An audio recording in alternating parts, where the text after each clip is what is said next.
Hi everyone, welcome to our channel eleven విషన్ను. ఈరోజు మీకు ఈ వీడియోలో ఎస్ఎస్సి ఎంటీఎస్ అప్లికేషన్ ప్రాసెస్ కోసం అయితే చెప్తాను. సో ఫస్ట్ ఎస్ఎస్సి అఫీషియల్ వెబ్సైట్లో మీరు రిజిస్ట్రేషన్ ప్రాసెస్ అయితే కంప్లీట్ చేయాలి. ఫస్ట్ మీరు రిజిస్ట్రేషన్ చేయాల్సి ఉంటుంది. సో నెక్స్ట్ ఈ పోస్ట్కి అయితే అప్లై చేసుకోవచ్చు. రిజిస్ట్రేషన్ ప్రాసెస్ మీద సపరేట్ వీడియో అయితే చేశాను.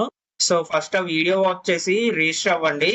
అండ్ నెక్స్ట్ ఎంటీఎస్కి ఎలా అప్లై చేయాలో ఇప్పుడైతే మీకు చూపిస్తాను. సో ఫస్ట్ గూగుల్ క్రోమ్ లో ఫ్రీజో వ్యాలెట్ వెబ్సైట్ అయితే ఓపెన్ చేయండి. సో మీకు ఇలా అయితే ఓపెన్ అవుతుంది. అండ్ కిందకి స్క్రోల్ చేస్తే ఎస్ఎస్సి ఎంటీఎస్ అప్లై ఆన్లైన్ అని ఉంది కదా, సో దాని మీద అయితే క్లిక్ చేయండి. సో మనం ఆల్రెడీ రిజిస్ట్రేషన్ ప్రాసెస్ కంప్లీట్ చేసాం కాబట్టి లాగిన్ మీద అయితే క్లిక్ చేస్తున్నాను. లాగిన్ మీద క్లిక్ చేస్తే మీకు ఇలా డిస్ప్లే అవుతుంది.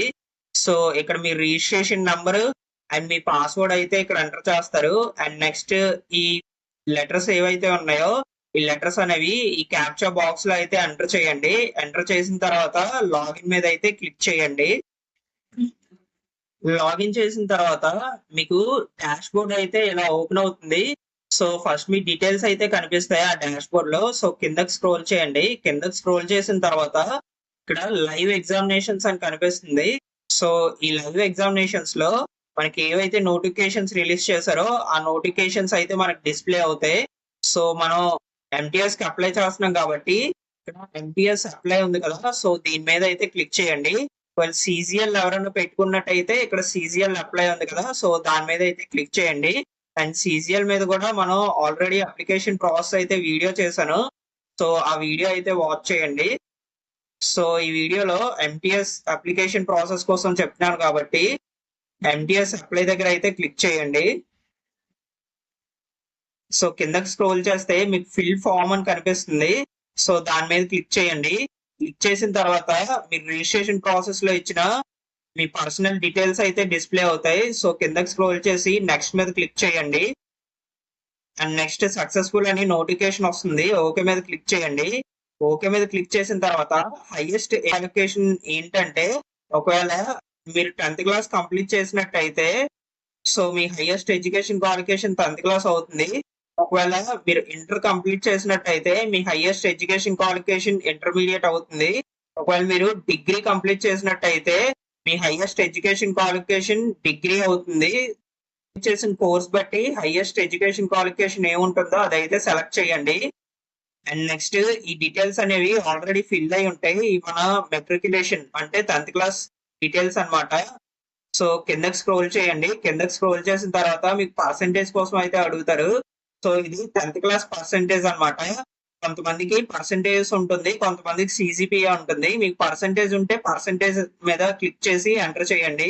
ఒకవేళ మీకు సిజిపిఏ ఉన్నట్టయితే మీరు సిజిపిఏ మీద క్లిక్ చేసి మీ సిజిపిఏ అయితే ఎంటర్ చేయండి. ఎంటర్ చేసిన తర్వాత సేవ్ అండ్ నెక్స్ట్ మీద అయితే క్లిక్ చేయండి. నెక్స్ట్ మీకు ఇలా సక్సెస్ఫుల్ అని నోటిఫికేషన్ వస్తుంది. ఓకే మీద అయితే క్లిక్ చేయండి. నెక్స్ట్ మీకు ఆర్యుఎన్ ఎక్స్ సర్వీస్ మ్యాన్ అని అడుగుతున్నారు. సో ఎక్స్ సర్వీస్ మ్యాన్ ఎవరన్నా ఉంటే ఎస్ మీద క్లిక్ చేసి మీకు కొన్ని సెక్షన్స్ అయితే ఓపెన్ అవుతాయి. సో ఆ సెక్షన్స్ అయితే మీరు ఫిల్ చేయండి. సో ఎక్స్ సర్వీస్ మ్యాన్ కాకపోతే నో మీద క్లిక్ చేయండి. ఏజ్ రిలాక్సేషన్ కోసం అయితే అడుగుతున్నారు. సో ఏజ్ రిలాక్సేషన్ ఏంటంటే, ఒకవేళ మన నోటిఫికేషన్ లో 18 to 30 ఇయర్స్ అని మెన్షన్ చేశారు అనుకోండి. సో ఎవరైతే 30 ఇయర్స్ కంప్లీట్ అయిపోయి ఉంటుందో వాళ్ళకి ఏజ్ రిలాక్సేషన్ అయితే అప్లికేబుల్ అవుతుంది. సో కేటగిరీ బట్టి మనకి age relaxation some years mention చేస్తారు. ఒకవేళ ఏజ్ రిలాక్సేషన్ ఓబీసీ వాళ్ళకి 5 ఇయర్స్ ఉందని మెన్షన్ చేశారు అనుకోండి. సో 30 ఇయర్స్ క్యాండిడేట్ ఎవరైతే ఉన్నారో ఓబీసీ 30 ఇయర్స్ ఉన్న క్యాండిడేట్, సో వాళ్ళకి ఎక్స్ట్రా 5 ఇయర్స్ అంటే 35 ఇయర్స్ వరకు ఆ ఓబీసీ క్యాండిడేట్ అనే వాళ్ళు ఈ పోస్ట్ కి అయితే అప్లై చేసుకోవచ్చు. సో ఏజ్ రిలాక్సేషన్ అంటే అదనమాట. సో ఏజ్ రిలాక్సేషన్ ఎవరైనా ఉంటే ఎస్ మీద క్లిక్ చేయండి, లేకపోతే నో మీద అయితే క్లిక్ చేయండి.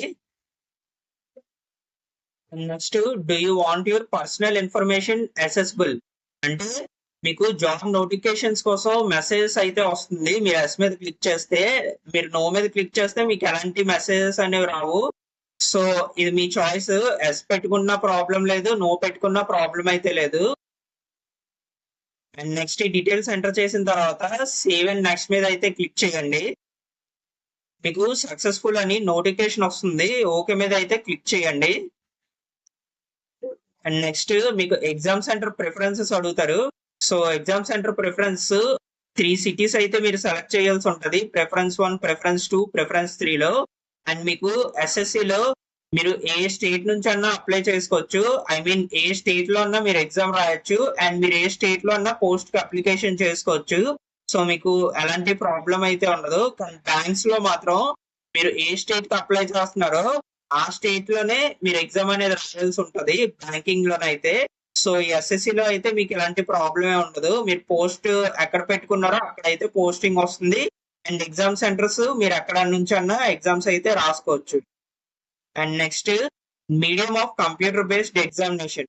Medium of computer based examination అంటే మీకు ఎగ్జామ్ పేపర్, క్వశ్చన్ పేపర్ అనేది మీకు ఏ మీడియం లో కావాలని అయితే అడుగుతున్నారు. సో అందరు ఇంగ్లీష్ మీడియం లో కావాలి కాబట్టి ఇంగ్లీష్ మీద అయితే సెలెక్ట్ చేస్తారు. And next are a person with benchmark disabilities అని అయితే అడుగుతున్నారు. సో ఇది మనం రిజిస్ట్రేషన్ ప్రాసెస్ లో అయితే దీనికోసం ఇచ్చాం కాబట్టి ఈ సెక్షన్ అయితే మనకు ఓపెన్ అవ్వట్లేదు. And next do you have physical limitation. So physical limitations ఎవరికన్నా ఉంటే ఎస్ మీద క్లిక్ చేయండి. ఎస్ మీద క్లిక్ చేస్తే మీకు స్క్రైబ్ కావాలని అడుగుతారు. సో వాళ్ళకి స్క్రైబ్ కావాలి కాబట్టి ఎస్ మీద క్లిక్ చేయండి. ఒకవేళ ఫిజికల్ లిమిటేషన్స్ లేకపోతే నో మీద క్లిక్ చేయండి. సెక్షన్ అనేది బేసిక్లీ క్లోజ్ అయిపోతుంది. అండ్ నెక్స్ట్ ఈ ఎంటీఎస్ ప్రాసెస్ లో ఇది మెయిన్ పార్ట్. సో ఫస్ట్ ఏంటంటే ఇక్కడ మనకి ఈ స్టేట్స్ ఇచ్చారు, పక్కన కోడ్స్ అయితే ఇచ్చారు. సో మనం ఏ స్టేట్ కి అయితే అప్లై చేస్తున్నామో ఈ కోడ్స్ అయితే ఈ బాక్స్ లో ఎంటర్ చేయాల్సి ఉంటది. సో ఫర్ సపోజ్ నేను హవాల్దార్ హైదరాబాద్ పెడుతున్నాను అనుకోండి. సో దాని కోడ్ 58 కదా. సో ఆ కోడ్ అయితే ఈ బాక్స్ లో ఎంటర్ చేయాలి.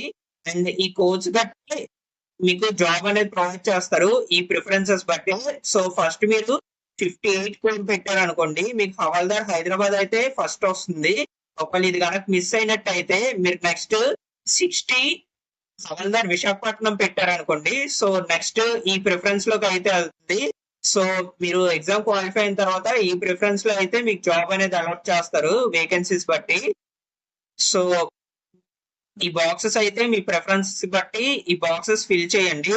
అండ్ నెక్స్ట్ మీకు బాక్సెస్ ఒకవేళ మిగిలిపోయినట్టయితే మీరు ఎక్స్ మీద క్లిక్ చేయండి. ఎక్స్ మీద క్లిక్ చేసి నెక్స్ట్ బాక్స్ మీద క్లిక్ చేస్తే ఈ బాక్సెస్ అన్ని కూడా మీకు ఎక్స్ అయిపోతాయి.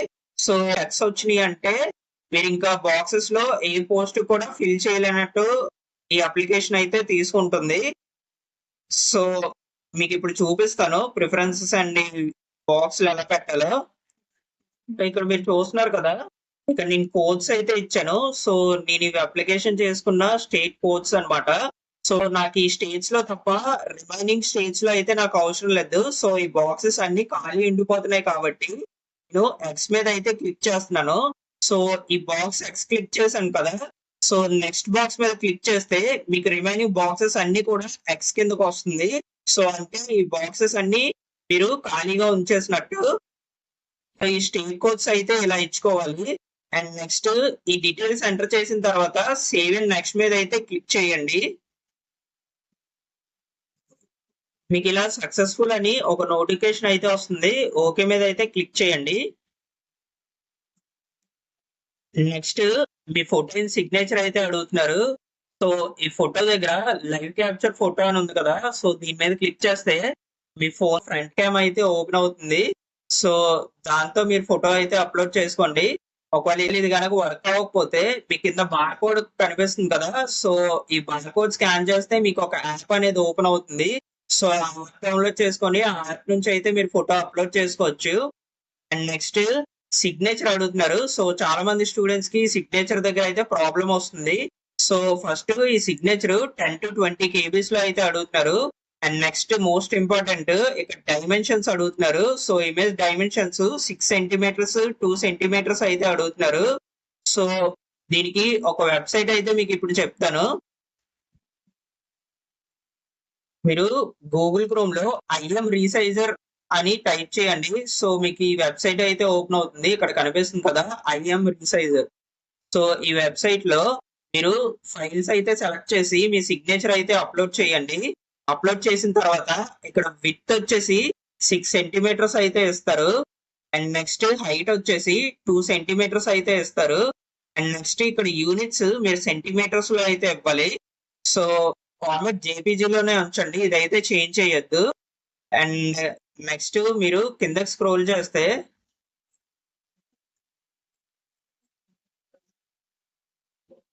మీకు ఇక్కడ ఫైల్ సైజ్ అడుగుతారు. సో ఫైల్ సైజ్ మనకి 10 to 20 కేబీస్ లో కావాలి కాబట్టి మీరు 15 కేబీస్ అయితే పెట్టుకోండి. అండ్ యూనిట్స్ వచ్చేసి కేబీస్ అయితే సెలెక్ట్ చేయండి.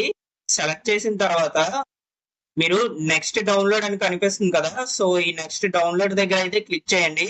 సో వాళ్ళ అడిగిన స్పెసిఫికేషన్ తో మీకు సిగ్నేచర్ అయితే డౌన్లోడ్ అవుతుంది. సో డైరెక్ట్ గా సిగ్నేచర్ అనేది అప్లికేషన్ ప్రాసెస్ లో అప్లోడ్ చేసేయచ్చు. అండ్ నెక్స్ట్ ఇవి అప్లోడ్ చేసిన తర్వాత సేవ్ అండ్ నెక్స్ట్ మీద అయితే క్లిక్ చేయండి. సో మీకు ఇలా సక్సెస్ఫుల్ అని ఒక నోటిఫికేషన్ అయితే వస్తుంది. ఓకే మీద అయితే క్లిక్ చేయండి. ఓకే మీద క్లిక్ చేసిన తర్వాత మీకు అప్లికేషన్ ప్రివ్యూ ఫార్మ్ అయితే వస్తుంది. సో మీ డీటెయిల్స్ అనేవి చెక్ చేసుకోండి. ఒకవేళ ఎక్కడైనా మిస్టేక్ ఉంటే మీకు ఎడిట్ ఆప్షన్ అని కనిపిస్తుంది. సో ఈ ఎడిట్ ఆప్షన్ మీద క్లిక్ చేస్తే మీ డీటెయిల్స్ అనేవి ఎడిట్ చేసుకోవచ్చు. అండ్ నెక్స్ట్ ఈ డీటెయిల్స్ కరెక్ట్ గా ఉన్నట్టయితే మీరు కిందకి స్క్రోల్ చేసి సేవ్ అండ్ నెక్స్ట్ మీద అయితే క్లిక్ చేయండి. సేవ్ అండ్ నెక్స్ట్ మీద క్లిక్ చేసిన తర్వాత ఇక్కడ ఐ అగ్రీ చెక్ బాక్స్ ఉంది కదా, దీని మీద క్లిక్ చేసి ఈ లెటర్స్ అనేవి క్యాప్చా బాక్స్ లో అయితే ఎంటర్ చేయండి. ఎంటర్ చేసి సబ్మిట్ మీద క్లిక్ చేస్తే మీ అప్లికేషన్ అయితే సబ్మిట్ అవుతుంది. SC ST candidates and reservation category candidates ఎవరైతే ఉన్నారో సో ఇక్కడతో మీ అప్లికేషన్ అయితే కంప్లీట్ అయింది. బట్ అన్రిజర్వ్ కేటగిరీ ఎవరైతే ఉన్నారో వాళ్ళు పేమెంట్ అయితే చేయాల్సి ఉంటది. ఇక్కడ మేక్ పేమెంట్ అనే ఆప్షన్ కనిపిస్తుంది కదా, సో దాని మీద క్లిక్ చేయండి. దాని మీద క్లిక్ చేస్తే మీకు కింద పే అనే ఆప్షన్ కనిపిస్తుంది. సో ఈ పే అనే ఆప్షన్ మీద అయితే క్లిక్ చేయండి.